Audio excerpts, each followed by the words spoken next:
The following production is sponsored and produced by SP Media Center.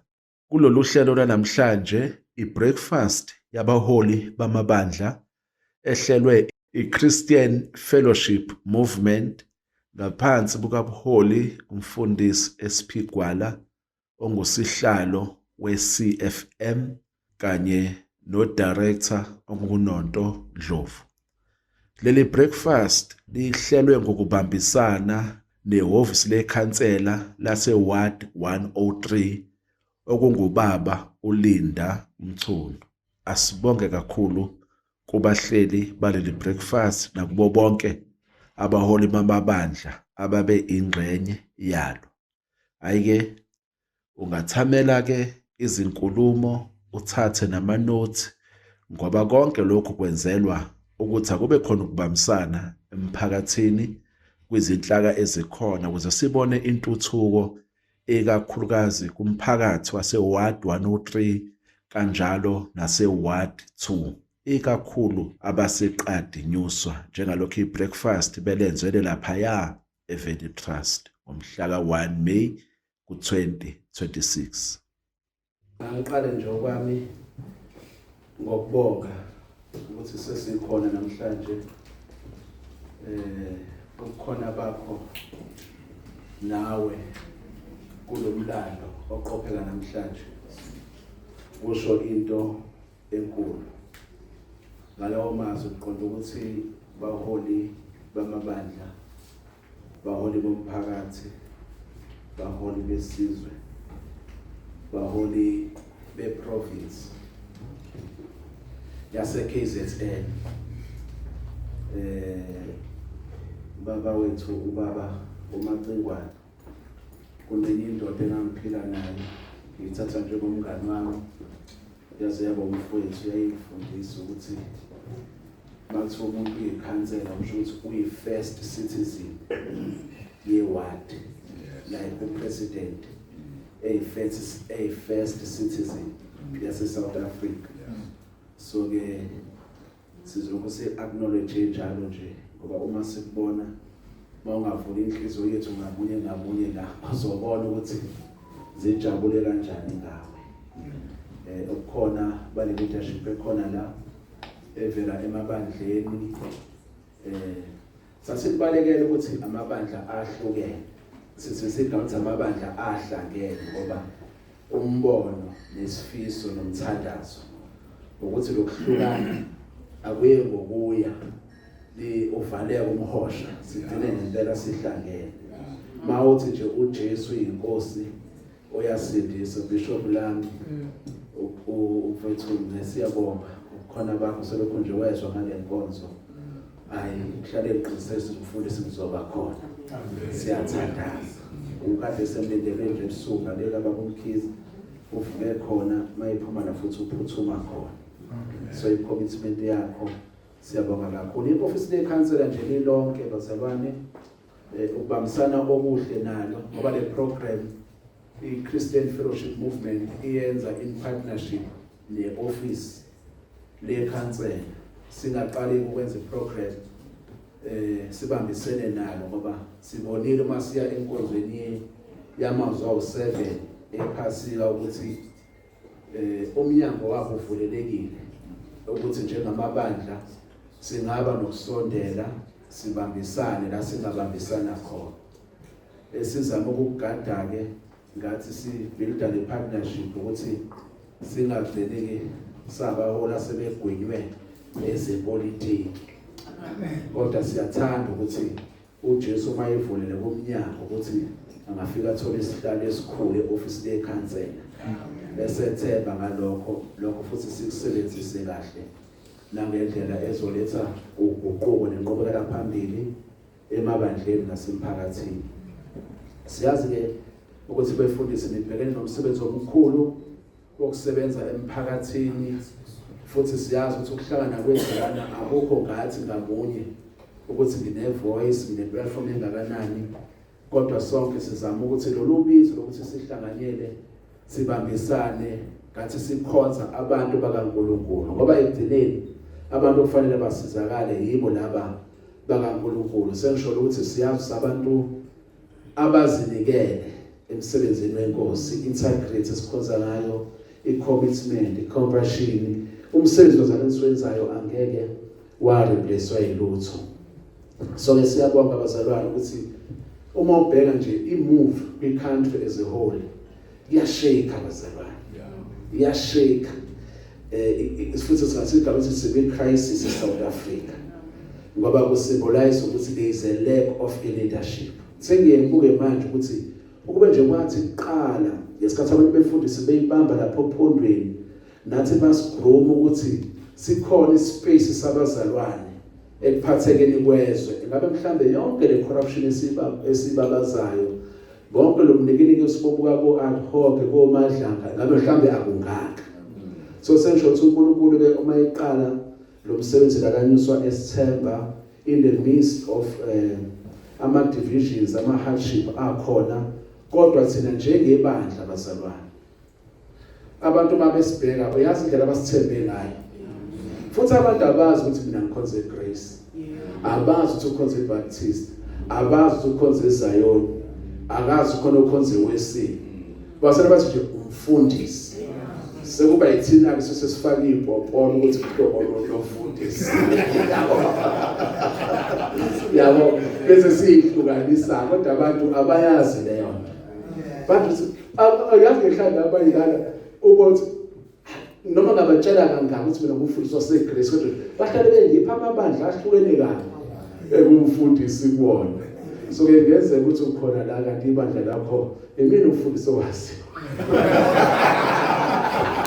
So ungaphumeki nama something yabo. So bazalane sibizele leyo nto ukuthi we are called to build the unity, we are called ukuthi sikhulume to the moral regeneration of our society. So siyazi bazalane ukuthi umsebenzi wethu kuyacaca ukuthi it's more than ukudeliver ama sermons. Zindlu ijumayelo. It is our main calling. Kodwa ama challenges esikhathi bazalwane are calling us ukuthi sibheke ukuthi kwenzakalani namakhelwane, kwenzakalani esontweni. Angeke ngisho ukuthi kungiphatha kabi kodwa yenze nje sibe exposed ubone ukuthi baningi abantu abanezidingo. Khona umuntu othi uyisikile phakathi unengane ezo7 akusendele imessage athi nje mfundisi uma ngithola isinkwa. And abantu labo bantu basemabandleni ethu. They enjoy our sermons ethu kodwa there is a need to go beyond isermon esinikezwe na understand ukuthi la ephuma khona isimo sinjani iwapha ama interventions esingawenza. Amen. So besiyabonga kuNkulunkulu ukuthi sikulesi sikhathi esikusona kodwa ngiyafisa nje ukugcizelela ukuthi kubalekile ukuthi bazalwane imandate ukuthi sisebenze ngobunye. uJesu into ayithandazela emnyemsana emthanda zakhe ebalekile wathi baba benze babe munye njengalokho mina nawe simunye. So we are called bazalwane kwi ministry ye unity. Yes, I can do so much with isolation. Ngilapha ekhoneni lami eGrace. Kodwa kuyavela ukuthi uma sibambisana ilona lo efaka istrength sakhe, we can do more bazalwane. Together we can do more. So yilo challenge bazalwane ngoba kunama challenges even lakanyuswa esibhekela amakhulu ngepoverty. Uma kumejwa ipoverty eSouth Africa, uyazi ukuthi imejwa ngeKZN. Uyazi uma kuzwa ama-stats abantu abaphila kakhulu nokugula ikakhulu igciwane HIV and AIDS kwenziwa ngomphakathi waselo. Manje ama-statistics abantu abaphila nezifo eziyinkinga kwenziwa ngalomphakathi. Ama-research amaningi nje aveza lokho. Makhulu ngabantu abadubulana ubusuku nemini abanobugebengu kwenziwa nge-example la iKZN kuyothathwa iNanda.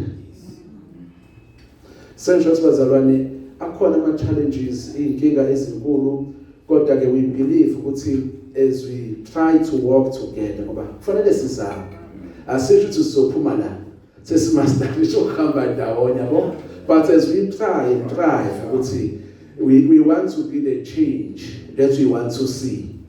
Kukhona uNkulunkulu azokwenza uma siyakwazi uma together as one voice simemezele ukulunga nobuhle bukaNkulunkulu. Mhlambe nje okunye okubalekile kade ngifunda khona indaba engangayifunda eBhayibhelini lithi amadodana kaIsakhari aye understanda ikhathi ayazi ukuthi yini okufanele yenzeke irrelevance ukuthi nje sibe abafundisi sibe amabandla akwazi ukuba relevant akuzenzakaleni kodwa ama meeting anjengalawa ama engagement noma si group noma nje ngiyasuka nje ngelinye ilanga ngithi ake ngivakashele uBishop Ushezi ke ngiyoze ukuthi uphila kanjani baba ke siphuziti yabo ngixoxele khamba kanjani ibona iministry yakho ihamba ngespeed ibona uNkulunkulu ekusebenzisa yabo ama engagement ofanele besiba nabo abanye ba exposed banama resources amakhulu amaningi senjothi sathi nje singawehlisa kancane amakhethi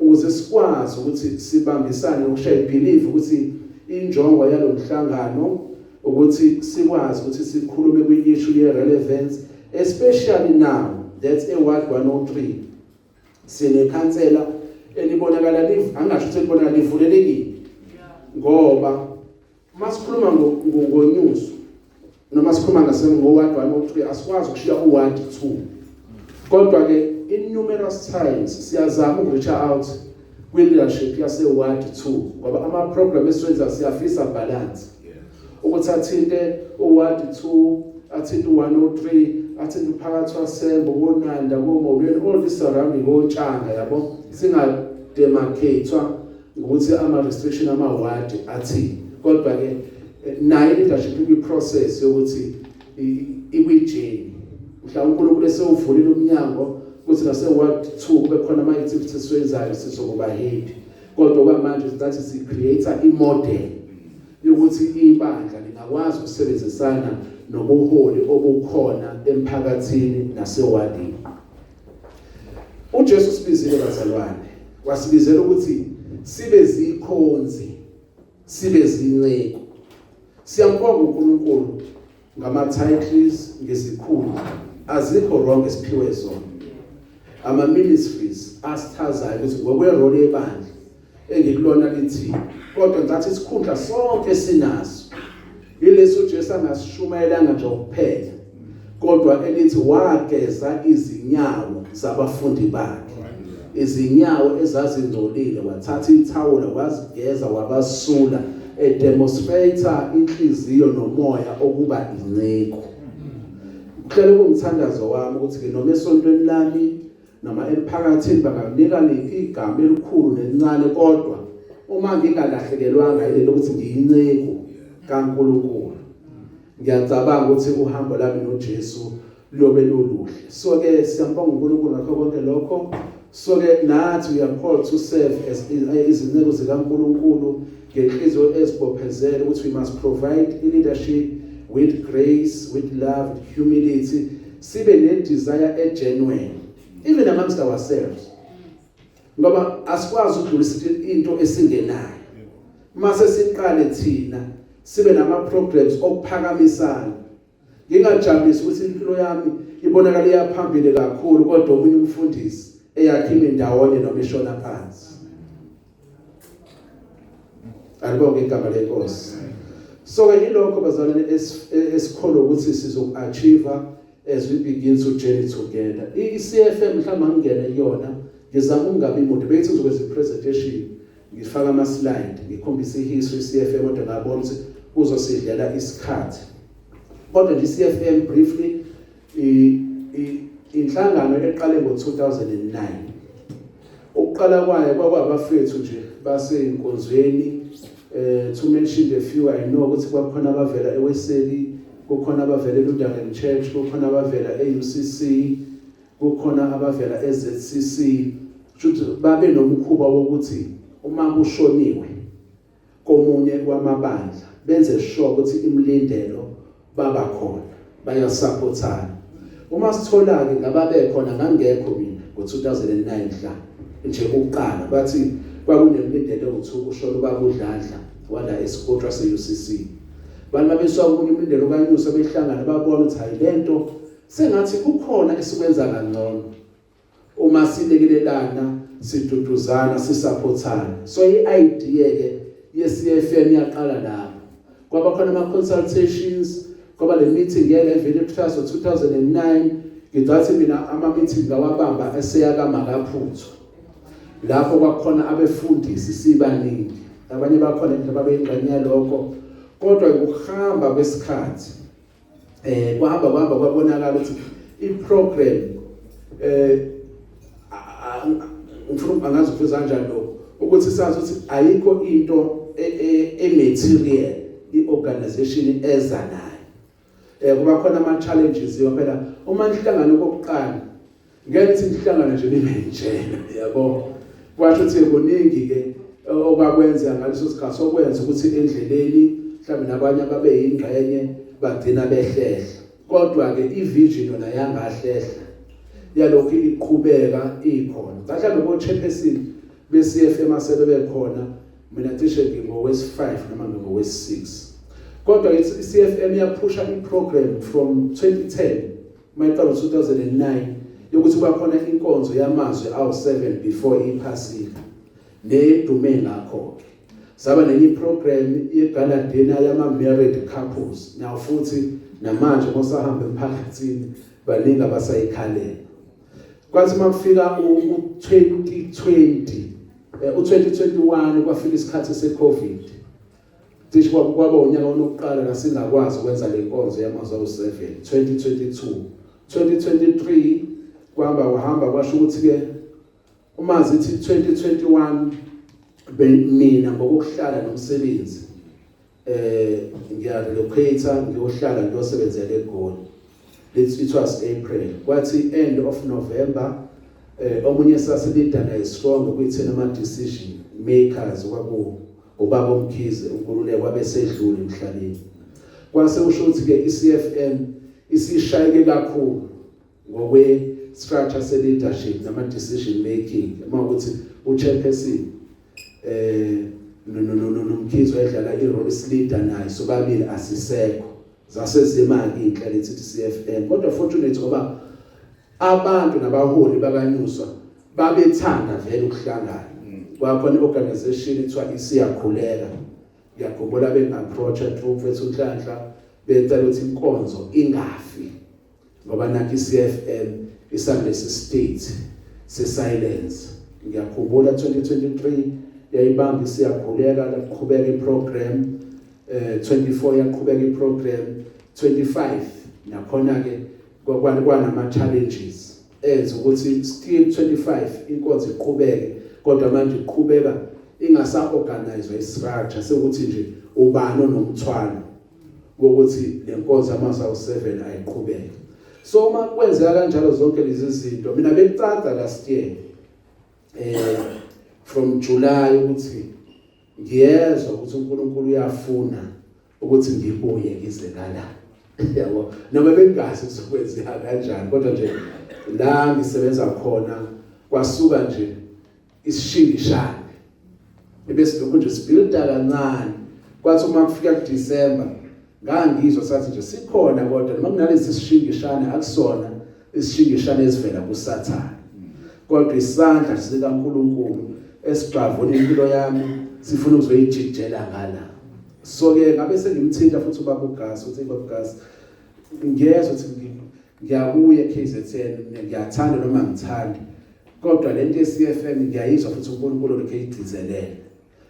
Kwasho ukuthi akusekhona sabuya sayi-regroup njengamanje sinama members ayimadala still khona mina kube khona uGasi kube khona ubaba uNhlanhla Ndelo amukho lana bese siba namanye ama-member esesiwacela ukuthi ajoin i-CFM abe kwikomiti mhlambe la ekhona nje asukume ngoba sinomfethu uNhlanhla la we-MC musha kwi-CFM odwa yazi i-program uyena umuntu onosiphathele i-department yaka fundraising manje lokuthatha imali la uzoba nenkinga.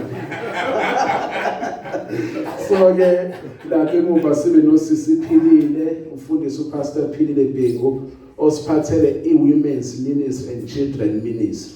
Ngizobuya futhi kuloko sibe nothandekile kweyama la thandekile nango ededela ama-service yethu yaserva uyena secretary we-CFM plus futhi uphethe i-youth program.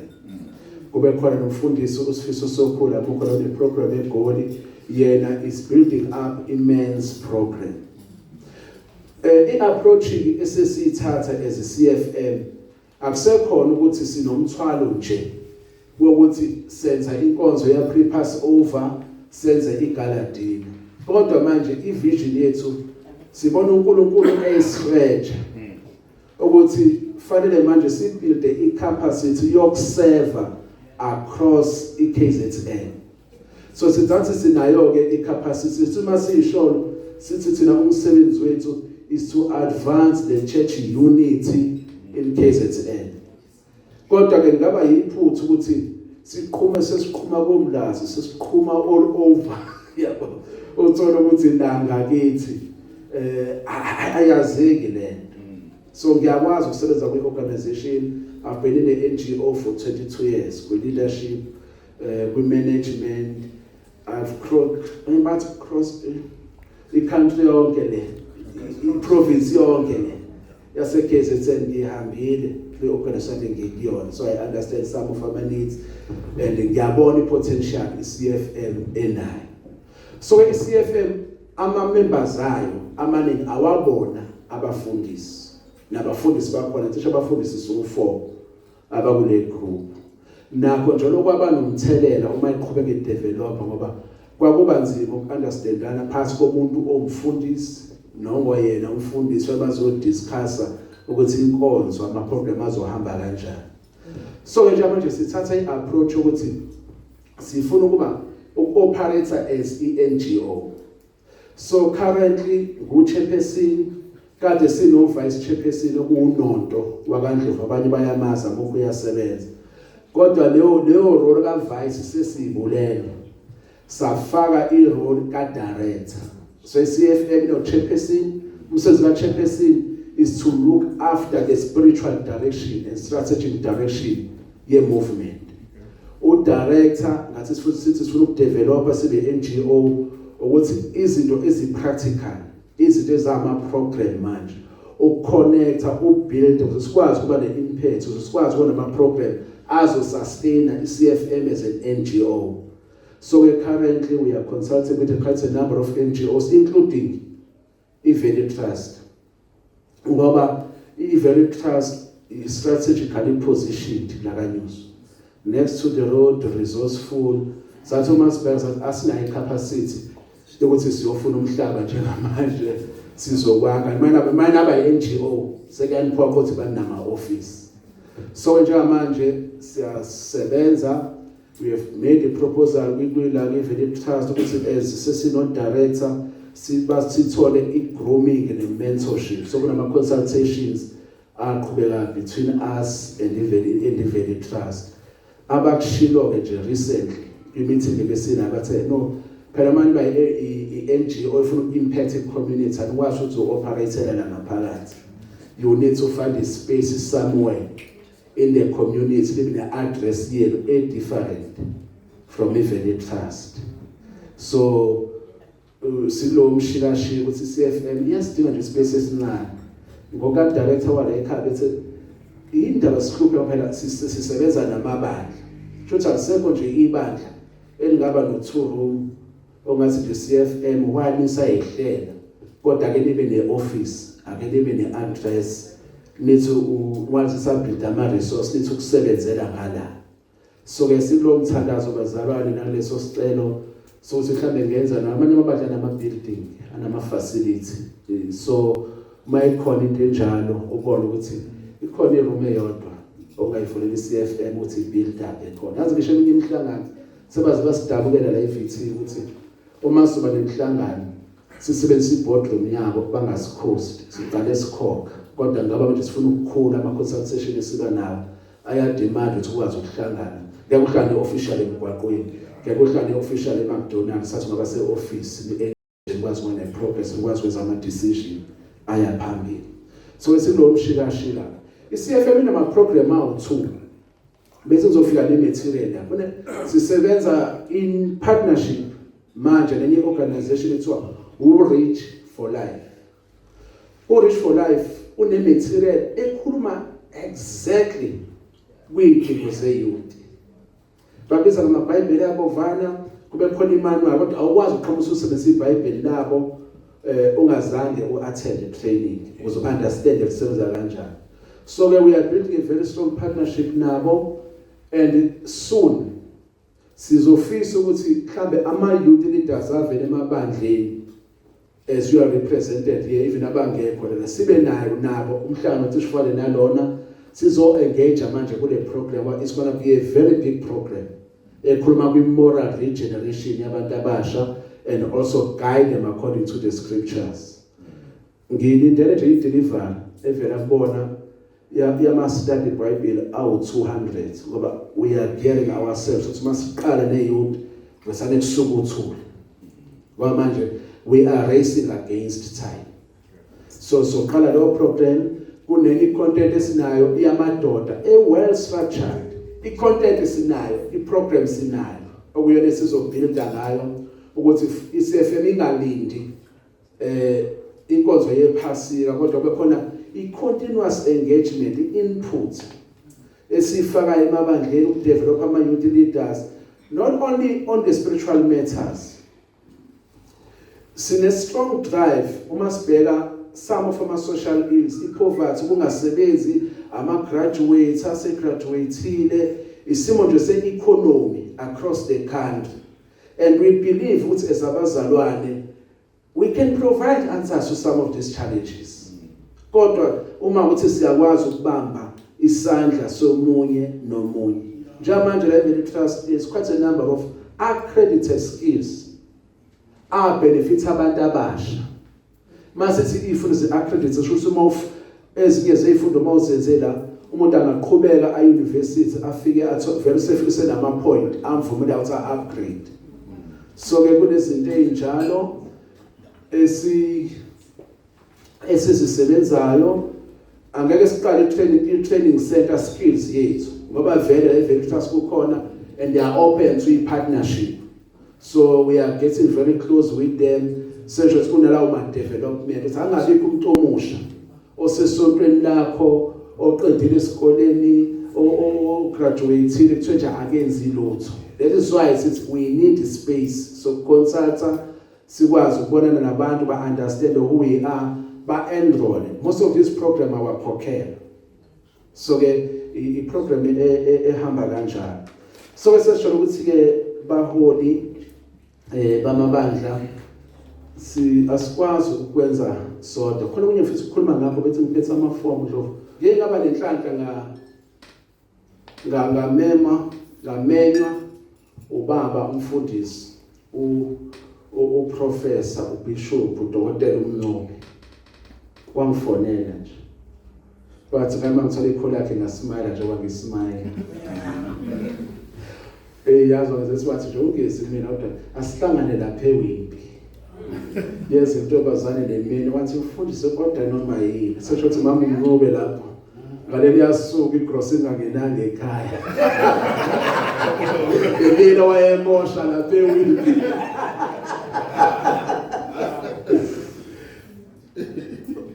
Kodwa uMncube kwi-conversation esasinayo nayengilethele yona eyayinhle kakhulu. Ngathi mase ngikhuluma ukuthi ngiyenzani through iCFM. Wavula ipage elangenza ukuthi ngi-understand ukuthi why kubalulekile sithi iCFM it's a movement. Yabo? Ngiqala uyi-understand manje. Since 2009 yaqala vele iqade New Soul Christian Fellowship Movement. Kodwa manje is registered as a Christian Fellowship Movement. Kodwa wangeza nga-understand lento ukuthi i-movement isho ukuthi ni structure esikwazi ukusebenza uma kufanele sikwazi okufanele sibuild i-capacity yokusebenza namanye ama-structures. Isho ukuthi fanele nibuild i-potential yokuthi ningakwazi ukuba i-safe place even yamanye ama-structures and other organizations. So manje sengiyabona ukuthi no, this is bigger than us. Yena wathi mayithatha wathi ngifundise iCFM ngendlela esizwe ngayo sisembo kusho ukuthi fanele manje nibe nendlela yokusebenza nama-fraternal niwavakashela ama-fraternals nibone ukuthi alinka kanjani ne-CFM kanti ngizohlangana nobaba ukhansela uyayazi na i-CFM wathi mfundisi masukhuluma kanje nami nganginaso isifiso sokuxhumana nabefundisi kodwa into engishayayo i-structure manje la ngimi la phambili na uhleli phansi uyayazi ipolitiki yethu njengabaholi bamabandla ukuthi nje angazi lento ukuthi sathi into ingaphila ngoba edrive yimina iyophela nini yabo kodwa ke ngithi slowly esizama ukubambana izandla siyakholwa ukuthi sizofika so ngathola sathola i-encouragement enkulu uma nekhansela lithi mfowethu uma ukuthi i-CFM khona ingakunyakazisa ngicela ukuthi sibuild manje ibe ukuthi iyakwazi uku-accommodate ama-structures namabandla akhona especially e-Ward 103 so ke sifike lana ke sifike kanjalo kule partnership njengamanje engithi so far ibukeka isebenza kahle.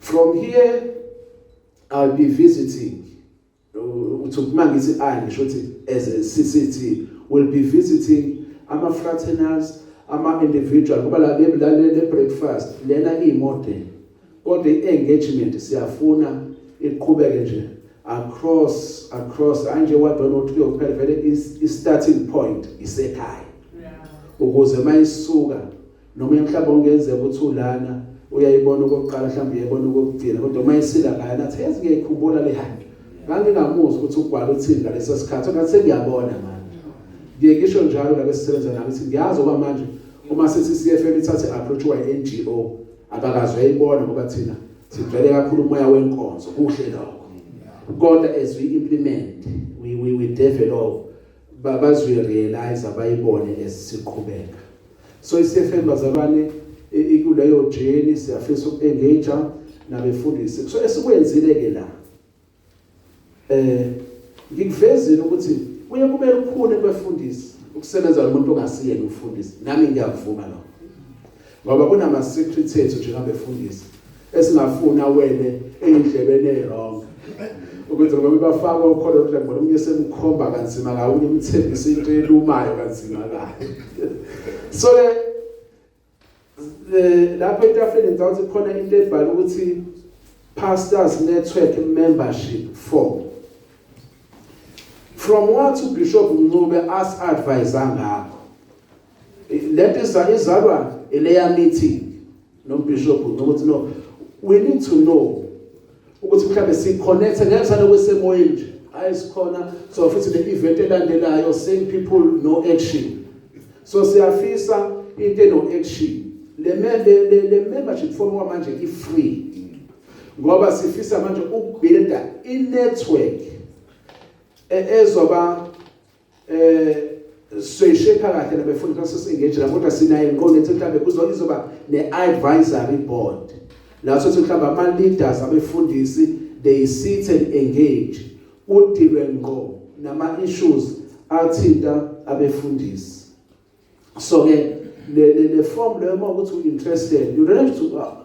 ayiphoqelekile bazalwane kodwa uma uthanda ukuthi uma sisuka lana ube yingxenye yohambo lwejeni eqhubekela phambili lezolethu ushintsho kuthina kanjalo futhi nasemabandleni nasemphakathini wamukele ukuthi le form le uyigcwalise it's free uma suyigcwalisile ukukhona untombazana unobhala wethu bakhona etafuleni emuva then bazobe sishiya kubona uma uyigcwalisile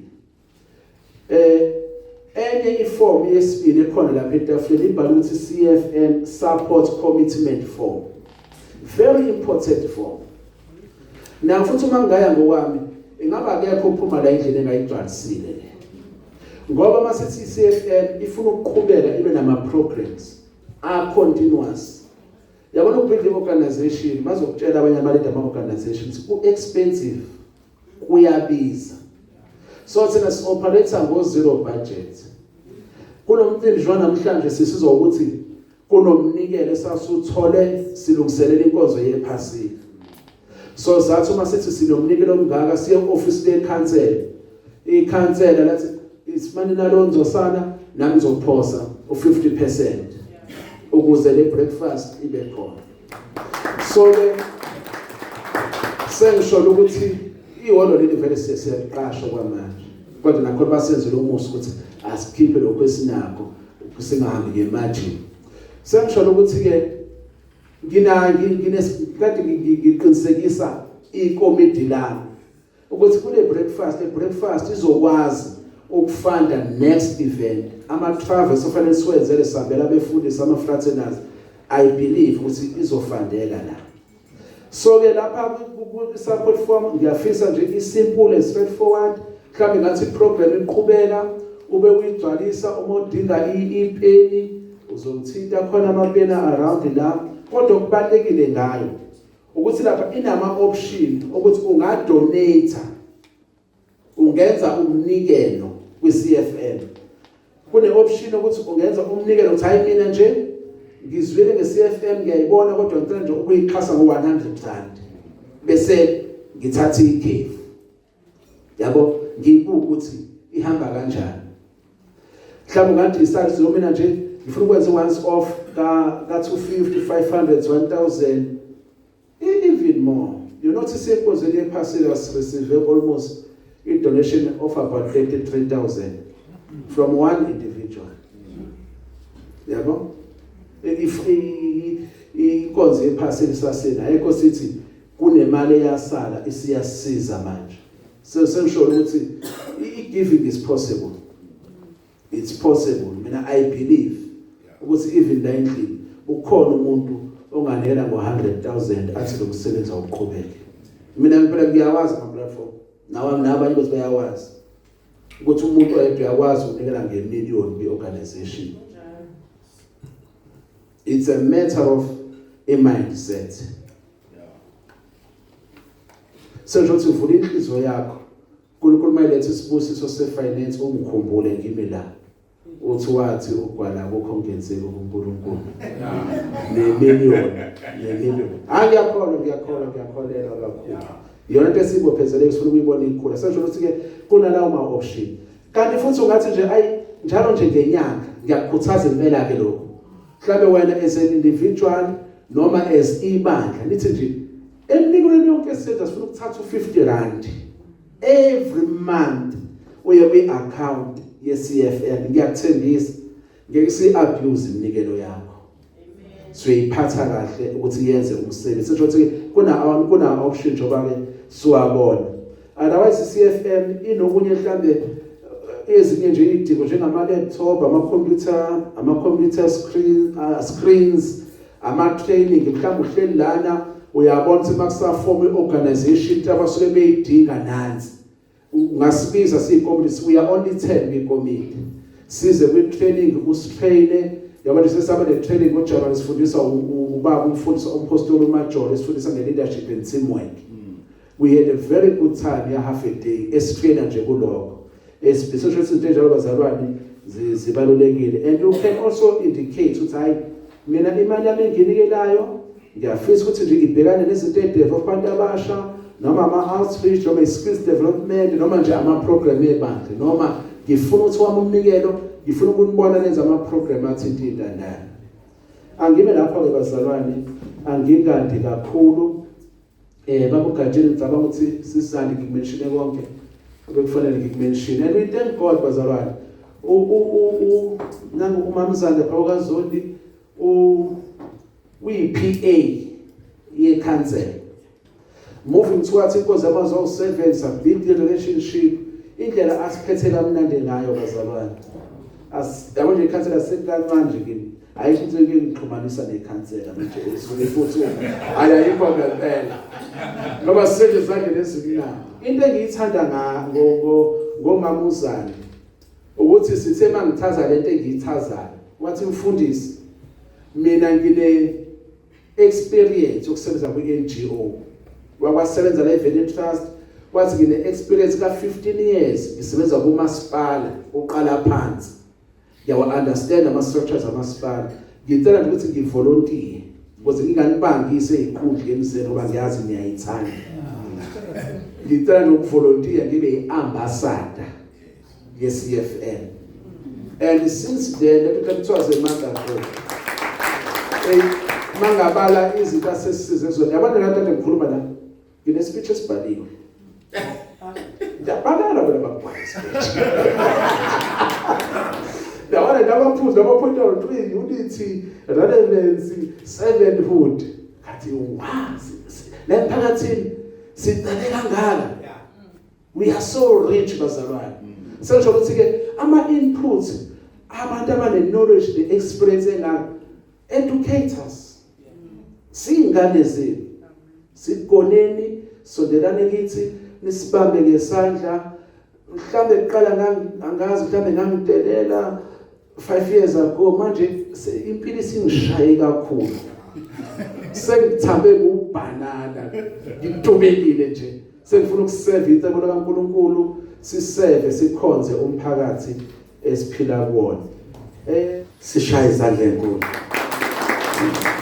angisose ngahluka anano onithanda kangaka njalo ngizocela nje ukunika lapha ubaba wethu uConstable uMlife oqhamuka lapha wa SAPS bazalwane intshanga ole Hillcrest uzokubhanqa nje konke ngoba uqhamuka eminyangweni wakwa SAPS amen kube izinto yebo ukukhulumayo uConstable uMlife from intshanga SAPS mina office engisebenza ngaphansi kwalo ioffice la social crime prevention elidinga no engage with ama community members sisebenzisana nomphakathi through ama interventions ama programs ama awareness imbizo siqhamuke nama strategies ahlukahlukene sisebenzisana nama NGOs sisebenzisana le office le council siphinde futhi sithole nama support from security companies mina kwami akukuningi kakhulu njengoba besechazile umfundisi wami ukuthi ngikuchesiwe angekho ngisho kwi-program le yakho isicelo besinaso thina si-SAPS ngeke ngisho ukuthi intshanga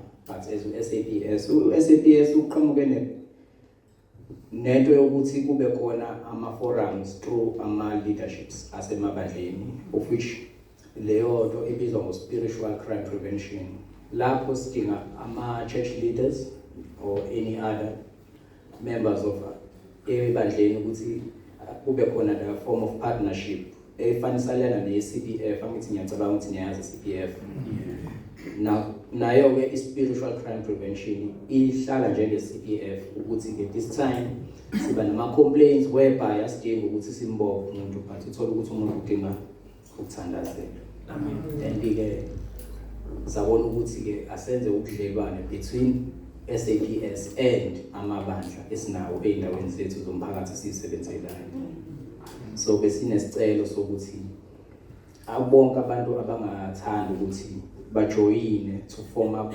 ama-forums la sizowabiza ngama-sub-forums la i-area ka-Ward 103 ukuthi basazise then uzobe sengiletha imember from a district level ezobe siyimchazela imfundise nge-workshop kahle kahle bengiyimenile but igcine ingawazanga ukuphumelela ngokubuka kwami ibizongichazela kahle ukuthi kahle kahle what is spiritual crime prevention and what are the roles and responsibilities when it comes to imember ye-spiritual crime prevention because siyadinga usizo labefundisi especially nasey'koleni ingane ziyasihlupha with ama-drugs kunama-bullying kunayo yonke into ezakalayo and we need church leaders ukuthi sivakashele iy'kole nawo siyokhulekela iy'ngane including mesenza ama-examinations nokukhulekela umatric wethu as ngiyacabanga ukuthi nike nikwenze yes bekuyilokho ebenginakho nje ukuthi besicela ukuthi kube khona ama-members azosijoyina to i-forum yaba-spiritual crime prevention to fight crime with SAPS ngiyabonga. Siyabonga kakhulu ku-Constable uMlife bazalwane siphinde simshayele izandla siyabonga bazalwane umphakathi kwakhiwa istructure eningi ukuze ube nepeace. Mhlambe umphakathi wethu unengqokovana kangaka ziyashort istructure. Singaba khona ezinye structure kodwa uma kunga include abefundisi ngeke ithi siyashorta leso structure. Amen. Ungagcina ngempela sekufa nabantu kanti kushode nje kuphela ukuthi umfundisi angekho. Abiza umfundisi sekufa umuntu. Lokho ongakho ke right bazalwane. Siyabonga kakhulu. Ngizocela nje udirect wase VT angisoze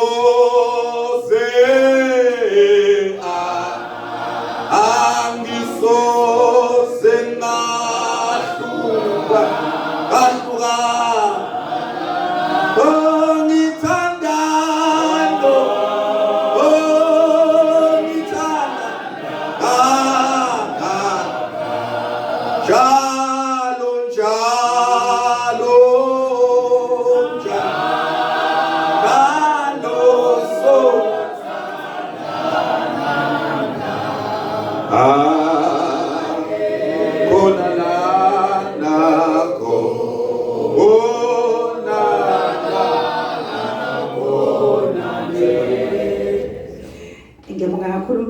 ohlelo ungipha amandla ngisukume nokubingelela abaholi abakhona ngaphakathi ngiqala ngokukhansela umphathi wewadi ngibingelele bonke abaholi bamabandla nobaba umeya ngakhona ngaphakathi wethu egameni lenkosi yethu Jesu Kristu. Amen.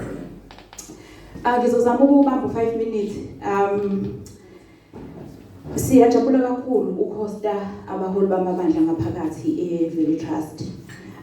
Kuyona into ejwayelekile siyayisibe nabo mama futhi bamabandla bafike bazolala enzansi kusipha amandla as organization ngoba siyazi manje fikile la ngaphakathi nje umkhuleko ngemumva osinika amandla okuqhubeka nayo yonke into esiyenzayo esiyenzela umphakathi iqhubekile phambili. Ngizongena kakhulu kuma programs ngoba azothatha more than 5 minutes but ngiyacabanga ukuthi kubalekile ukuthi mention ukuthi as an organization izinto esifocuse kuzona inhlaka esifocuse kuzona kakhulu zu4 sifocuse kwi-food security ukwenza sure ukuthi abantu banokudla okwanele emakhaya, sifocuse ku-nutrition ukwenza sure ukuthi ingane nabantu emakhaya bakhula ngendlela, sifocuse kwi-income generation ukwenza sure ukuthi ke abantu bekhona emakhaya bayakwazi ukuthi basebenze bona kube nento engenayo emaphaketheni abo ezindlini baqhubeke nokuphila. Siphinde sifocuse kwezemfundo education, lokho sikwenza through creche, sikwenza through ukusebenza nama high schools, ama primary schools akhona endaweni and through ukusebenza nabantu abafocuse ku skills development. Ekuhlanganeni kwami nobagwala empresentele ukuthi umbono wakhe uthini ku-program le-CFM, ye-organization CFM eseyiqalile. My biggest challenge kwabagwala, and I think ngizolo ngihlupha uziyalile nje kweza la ngakuthina ngaphakathi because eyethu i-role is community development. So my biggest challenge again, I think ukwakumention ekhuluma ukuthi into esibuka kuyona kakhulu ukuthi eyiphi i-role engadlalwa amabandla ekuthatheni inxaxheba or in playing a role in community development. If usikhuluma ngamabandla sikhuluma nge-structure ezi-existayo vele, and the biggest advantage yamabandla ukuthi sikhuluma ngendawo enama-assets. If ngikhuluma ngama-assets ngikhuluma human resources, sinendawo enabantu abakwi-leadership vele ese-built in within ama-churches. We've got abantu that are willing to volunteer, because if ubuka abomama intsha ekhona emabandleni abantu abakwi-structure vele aba-willing ukwenza izinto benzela umphakathi or benzela their fellow church members. So eyiphi indima edlalwa ibandla in ensuring ukuthi this is happening within amabandla ethu. I think what has always been a question in my mind, I've seen other churches in mhlambe emadolobheni ukuthi they've got a structure where i-organization, isonto is already registered as a faith-based organization. Kusiza ngani lokho? Kusiza ngokuthi ibandla seliyakwazi ukuphuma lo accessa ama-resources above and beyond what i-church nama-members esonto can contribute towards the church. And then that assist ke ekuthini ke isonto likwazi ukwenza beyond ukufida umphefumulo, if I can call it that. Likwazi nokusupport inyama,lisupport isizwe silambile,lisupport umama ongenayo into azolala edlile, umama onezingane ezingakwazi ukuya esikoleni ngoba zinayo uniform. So amasonto ethu eyiphi irole angayidlala in ensuring ukuthi lokho kuyenzeka.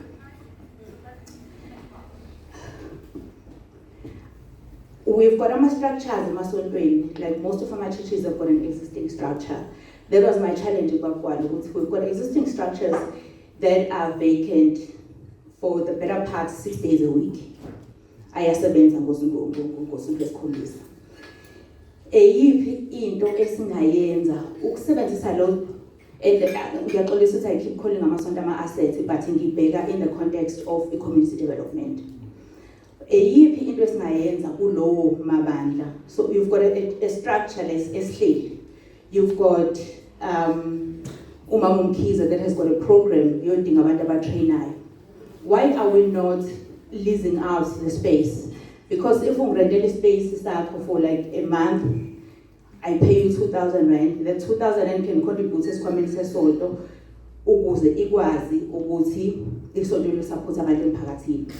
That is a grant making using ama-available assets within isonto ukuthi sikwazi ukusupport abantu. Within isonto you've got a social capital.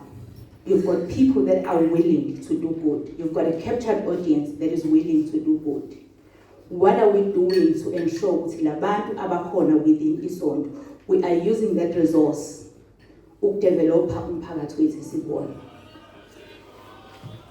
I think as izinto we need to simplify them. I had a point and I'm trying to make it seem lighter. In terms of amasonto, is there a space within amasonto and through ECFM maybe we need to be able to open, and if this doesn't sound good, but a judgment-free zone where Umam Gwala can come as offered during the program, but can also have a space outside the formal program where she can say,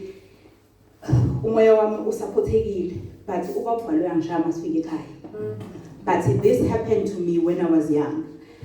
Sometimes I feel like, or based on the experience in working with abantu mphakathi, in working with abantu besifazane, in working with ingane esikhona emphakathini, we do not allow a space where I can say I was raped when I was young and I can't get over it, because there is that expectation yokuthi through faith and through prayer I should be able to get over things. But it's not always for everybody. Once they go through this thing, athandaze edidlule. Sometimes ngiyamdinga utha ozoba iPA yami esohlala naye in a safe space. Ubaba uMC ukhulume ngomama ababebahlebe emasontweni. So we need to open that safe space ukuthi we've got counselors that are trained or people that are trained abakwazi ukuthi ngiphamsela 5 minutes uma suphelile abakwazi ukuthi bathi okay abakwazi ukuthi bathi after church we will sit as a group and I am able to open up about things that are happening to me, things that I can't get over even when I'm praying in my own corner, or things that I need to talk about beyond the prayer. And then I can pray and be able to get over them. People heal in different ways, and I think in a church setting we have a very good opportunity to open this healing space. Beyond the healing, beyond the programs that I think they can happen as well, first because of the captured audience, and secondly because of the resources that are available within the church. There is also the matter of what are our churches to ensure there is food security within our communities? that there's nutrition, that abantu abakhona bayakwazi ukubringa income within their own households. Fundraising is easy. I think sometimes we tend to overcomplicate into fundraising, thinking ukuthi fanele ngibhale proposal, ngithola imali kanjani. But it can be simplified. Let me make a typical example. Ngiyalima, so my examples amaningi, they always go towards indaba yokulima. I plant spinach. Ukhulisa ibunch le-spinach lize likhule unkosta 5 rand, maybe for example. I think it costs less than that.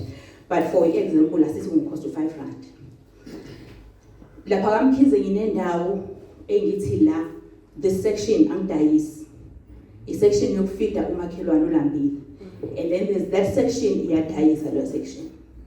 So kuzothi mayifika ubabhwale uzothenga ispinach belo babukhansela u15 rand ibunch le-spinach. Ngoba baya-afford ukuthenga ispinach ngo15 rand. But out of lo 15 rand ngidinga 5 rand wami engutshale ngaso ngithi. And then 5 rand wami for profit ukuze ngikwazi ukusitshala futhi again isizini elandelayo. But kunalo 5 rand engubekela ukuthi mayifika uMamkhize okamakhelwane uLambile, I can give them a bunch of spinach for free.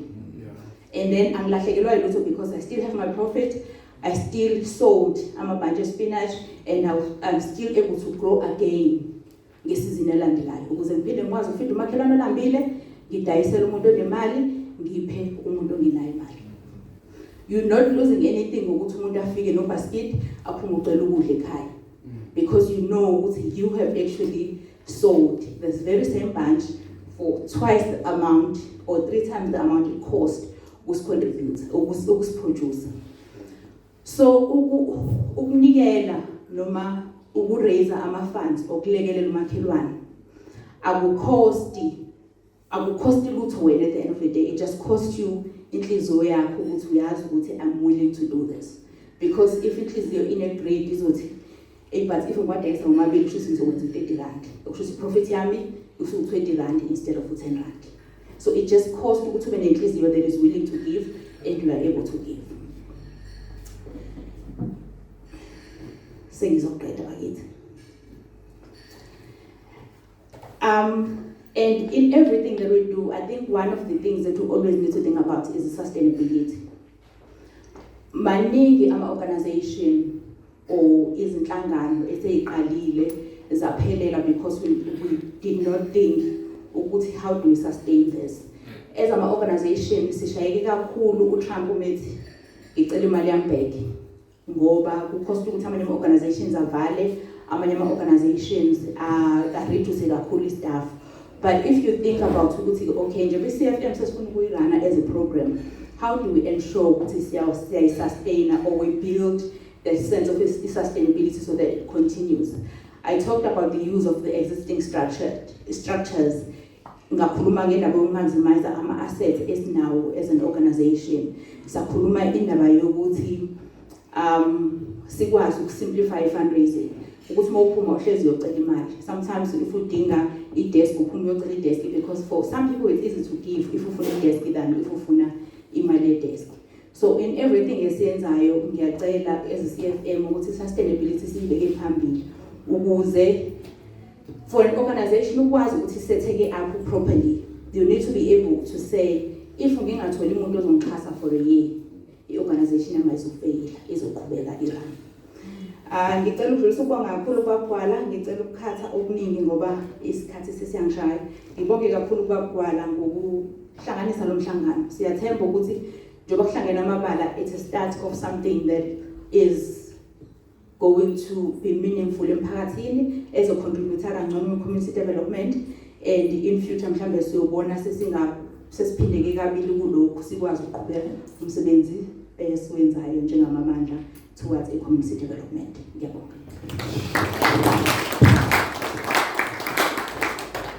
Siyabonga kakhulu bazalwane, ngicela phinde sishaye izandla. Ngizocela ukunikeza la indoda kaNkulunkulu ubazalwane ubaba wethu uBishop uShelembe, simshayele izandla bazalwane.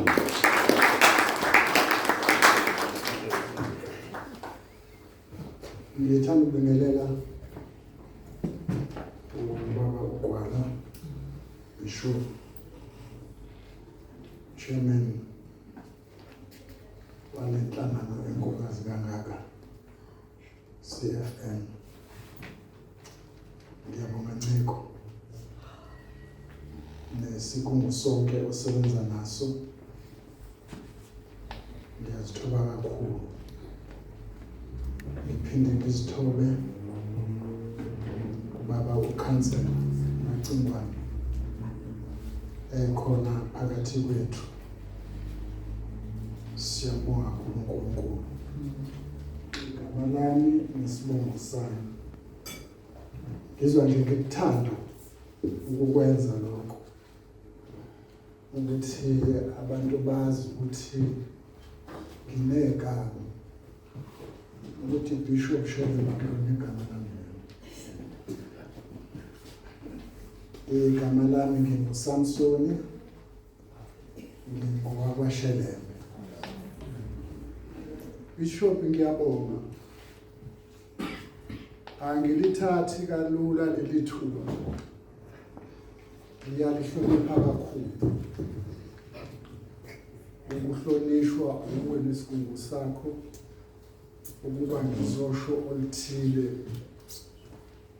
kubazalwane abangaka nasenhlanganweni enkulu kangaka.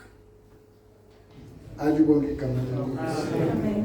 So mfundisi awungitshenanga ukuthi angothini ngingathini. Yeah.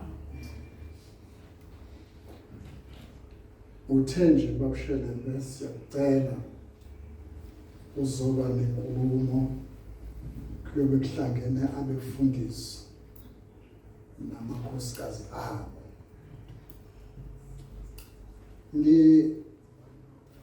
Ngake ngathi kubazalwane ayikho into engithusa njengento ethi wozoshumayela noma wozokhuluma phambi kwabantu, ngoba akukho emvelweni yami ukukhuluma nje. So uma ngithola ithuba lokuthi ngiyakhuluma ngisuke ngivele. Amen. Namanje nake mphephethe njwase ngisho ukuthi angazi ukuthi umphephethe ulindele ukuthi ngithini ezosiza abantu, kodwa uthema ungitshena le ndabakazi kwakhona into ethi angifunde incwadi eBhayibhelini. Inkulumo yami bazalwane ngicela ukuyakhela kuleyo ncwadi eBhayibhelini, encwadini kaJobe isahluko esokuqala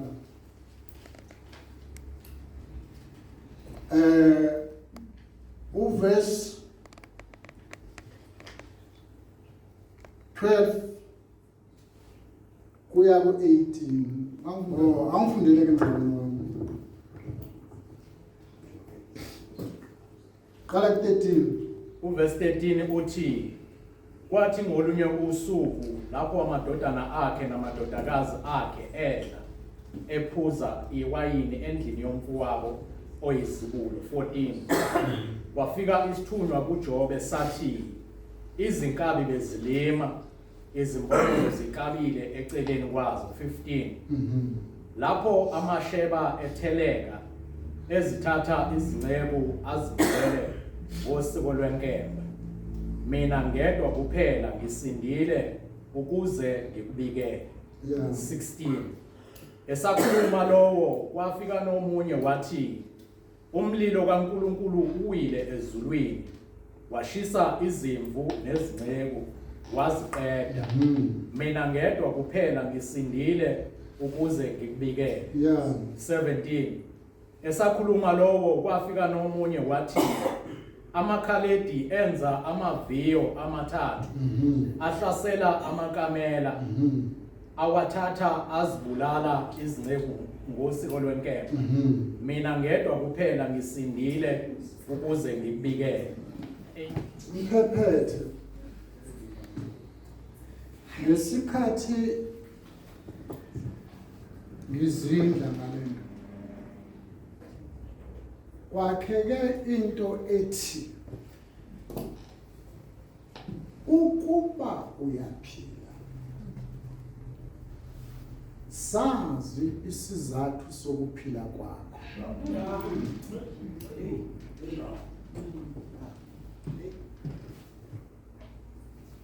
Angazi ninakile yini la ukuthi kuza abantu abathathu. Ngiyazi ukuthi incwadi kaJobe sijwayele ukufunda amasiyoduduza la kushone khona. Kodwa ngicela namhlanje sibambe lento. Siyayazi indaba kaJobe ngeke ngibale yona.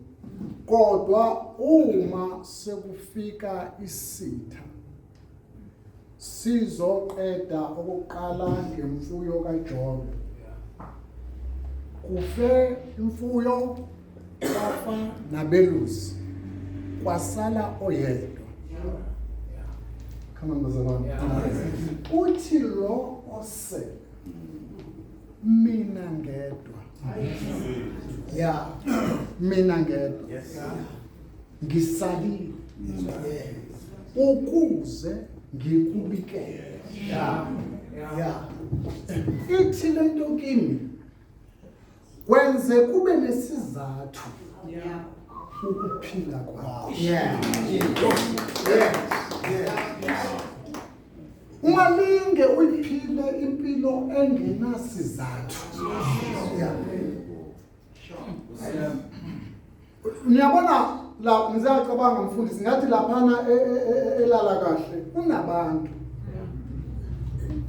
Abantu abalele elala kahle balala abanye benento yokufisa ukwenza something. Yeah. Balapha. Ngibe nento ethi uma kukhona umuntu lendlini ongasazi sizathu sokuphila kwakhe. Yeah. Asihambe naye siyokhuleka emathuneni lapha. Sithi uNkulunkulu vusolele lawo. Ngoba walale nenjongo. Lona akasazi sizathu.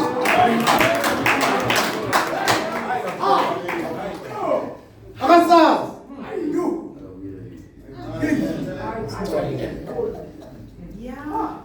Mina ngedwa.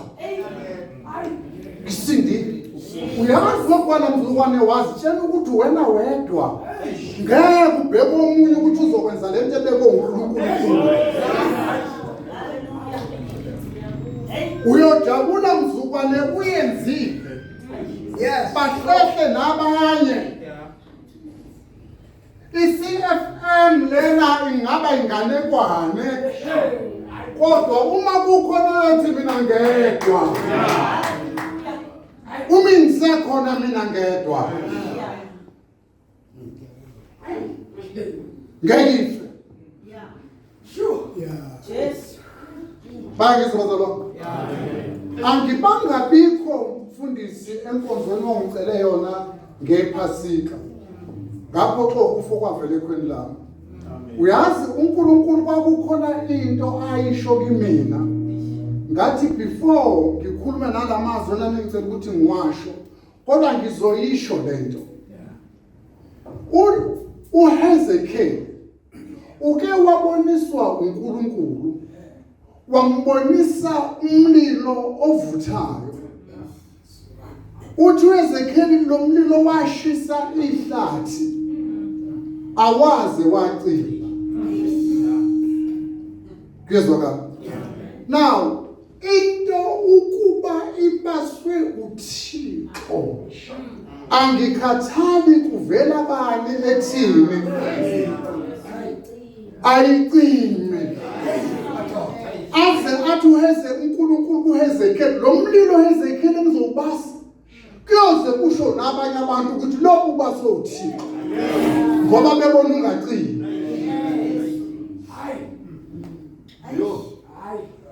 Now ithi inkulumo yakho mangibe nesizathu abantu. Angazi obana babekhona ngo1987 kufika ikhukhula esilapha KwaZulu-Natal. Kwawimizi kunabantu abafa ngaleso sikhathi abaziwa amathuna abo ngikhuluma nawe nje. Ngezwa kahle.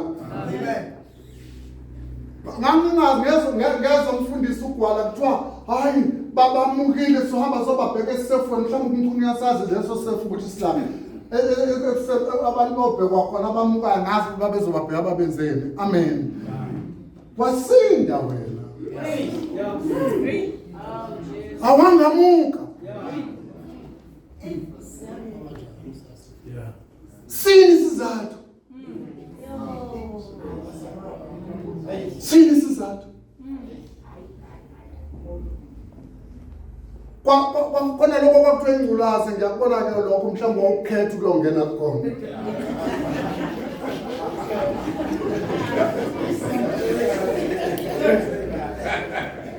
Ngoba abantu babefike bexwayisa kodwa baye begijima la bekuzwa khona. Wazi umkamo webhizi efundisa abantu umfundisi uGwala ngalezo zinsuku ephuma umkhankaso ukufundisa ngengculazi. Yazi abantu ababethini babethi manje kodwa ngobe ngifike kahle mina ngifike ngento engafika ngayo emhlabeni.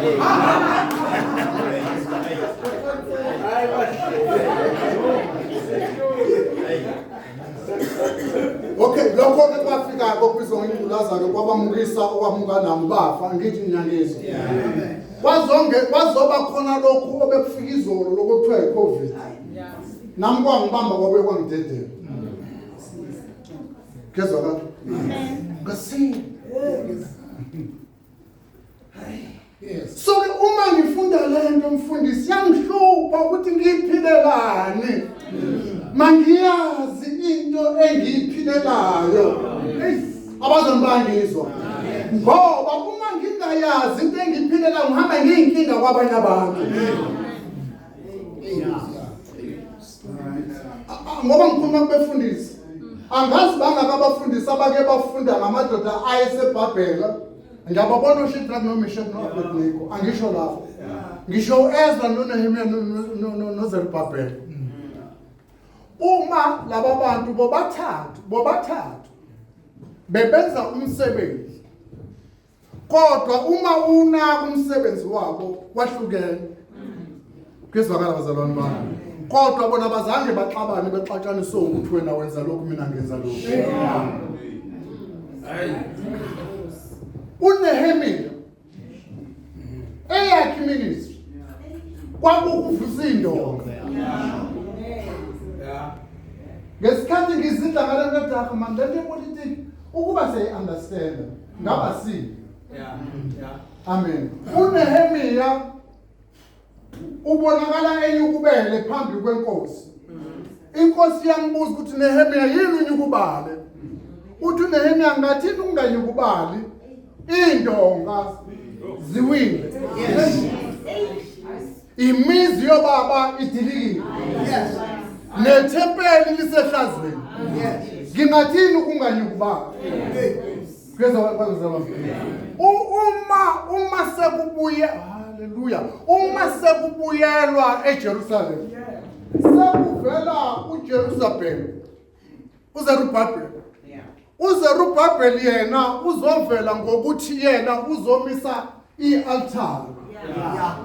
Lokukhuleka. Ngapha kuvela uEzra. uEzra yena ithi iBhayibheli ngesikhathi bekuphenywa kuRabhuli sekwakhiwa kabusha iJerusalem.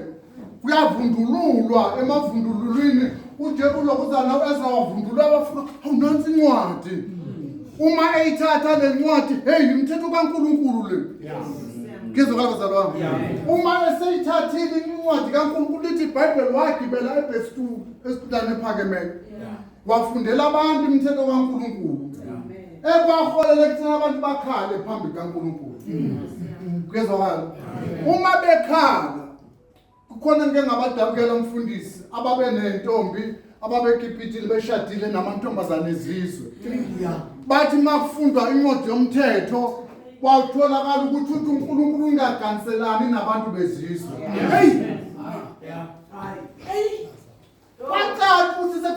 something. Yeah. Kwathi noma bekhala besifazane bebona behlukaniswa namadoda abo. Kukhala ingane emhlane.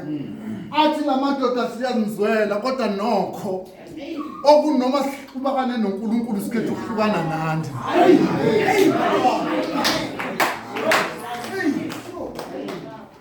Nibahle impela. Kodwa ubukhona benu phakathi kwethu. Sihlukanisa noThixo. So ukuze sibe nobudlelwane noNkulunkulu, hambani nisishiye noNkulunkulu.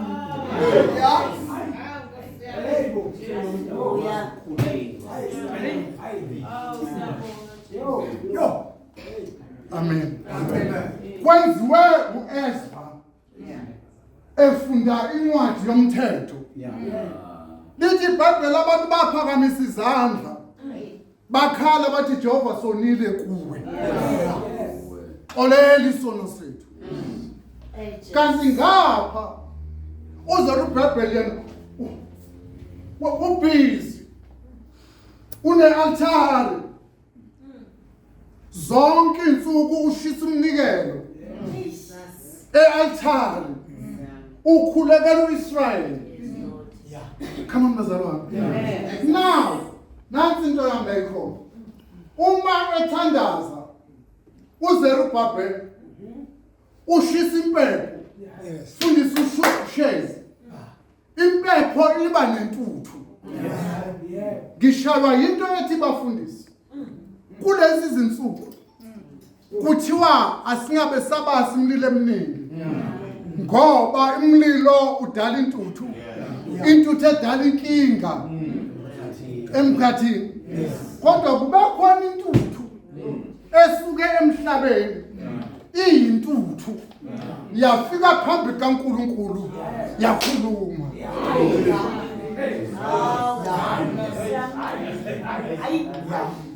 Kwayintuthu ehlukile ephethe umyalezo noNkulunkulu wayihlonipha nomkhathi awangayivimba.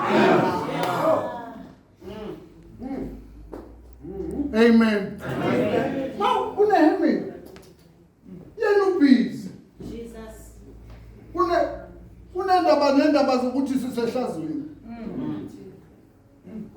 Izwe lakithi. Amen. Abaxabani noEzra. Come on, bazalwane. Abaxabani. Ngoba ayikho inkinga kwakhona kwezindonga. Ayikho inkinga ekubuyeleni eJerusalema. Kodwa inkinga ingadalwa umuntu ongazi ukuthi ngiphilelani. Sini isizathu sakho. Sini isizathu. Sini isizathu sokuphila. Sini isizathu sokuphila. Yabona nje ngemphambi kwenu bazalwane. Sengazi ngamhlophe. Ukuthi mina ngeke ngize ngibe imeya. Ngeke futhi ngibe ikhansela. Hayi ngoba ukuba ikhansela ngiyathandazela namakhansela. Amen. Kodwa yami indaba nguEzra. Amen. Phethe umthetho kaNkulunkulu. Phethe umthetho kaNkulunkulu. Amen. Phethe umthetho kaNkulunkulu. Angixabani namakhosi, angixabani namakhansela, angixabani nezimeya, angixabani nopresident, ngiphethe umthetho kaNkulunkulu.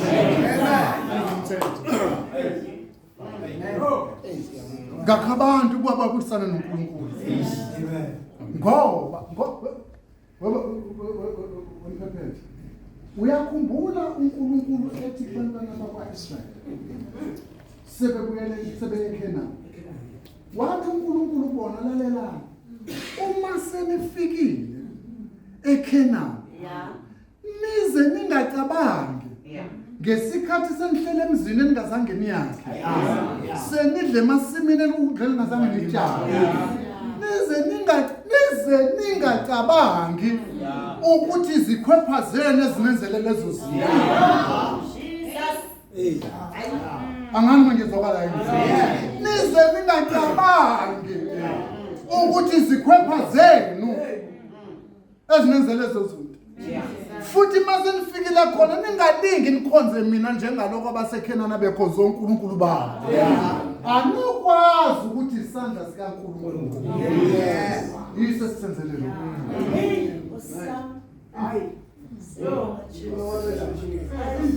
Amen. Usho ukuthi wena uyakujabulela makungathiwa njena uyini umsebenzi wakho. La ufike wena khona kuyaxatshana.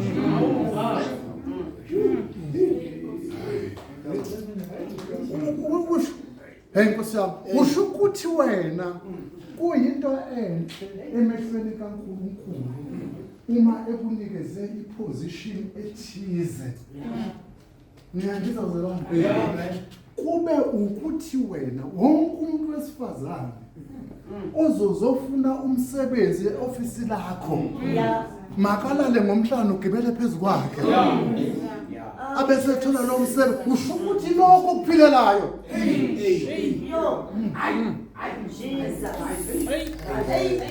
usho ukuthi wena mfundisi la ibandleni lana kuzobonala ngengane ezinekhanda elifana nelikaShelembe ngocela yekhanda engathi ikhabe ubonakale ngalokho ukuthi wafunda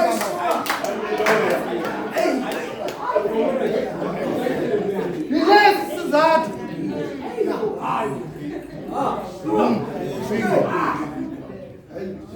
yilesi sizathu ngelinye ilanga abazalwane abafundisi bami angixoxelene nobana ningayibuzanga ngibona abantu bengena enkonzweni abesethu uMongcwele kimi uyabona laba bantu balethwe yimi kuwe ngibalethele ukuba wena ungifundisele bona izwi lami ukhulume kubo izwi lami kuphela leyo nto ingisizile mfundisi ingisizile ngiyambonga uNkulunkulu anginazi izintombi ezizekimi angibone ebandleni intombi niyangizwa bazalwane angiyena umfundisi ochitha imizi yamadoda niyangizwa bazalwane ngazi isizathu isindelane ngazi isizathu ngazi isizathu angidideki anginandaba sekuxoxwa kuthiwa abafundisi bahlala emathaveni abafundisi bayajola akungithinti ngoba mina ngazi esami isizathu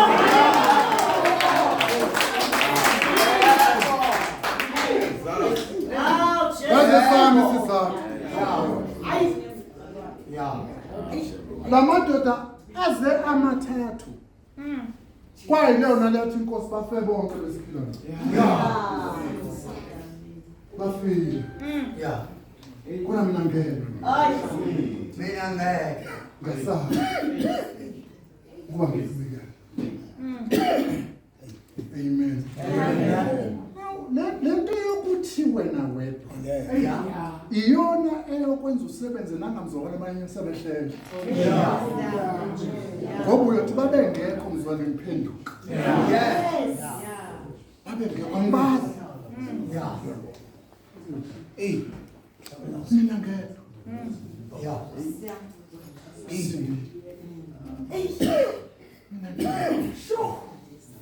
mina ngedwa besithandaza nabo bahlehlile kodwa mina ngedwa ngisontisa la elokushini ngolwesithathu njalo nomkhuleko khona kuba inhlanhla makufika abawu-10 bagcwale indlu ngesonto bathi phama emkhulekweni sibe babili sibe bathathu mina ngedwa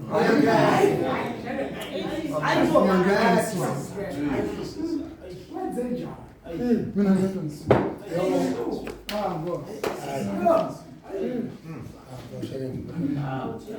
kade ngikhuluma kubafundisi bami ngiyambonga uNkulunkulu ukuthi angilingisi noyedwa bashumayele ngeke ngababona emhlabeni ngenza ngangamandla uNkulunkulu angiphe wona mina ngedwa mina ngedwa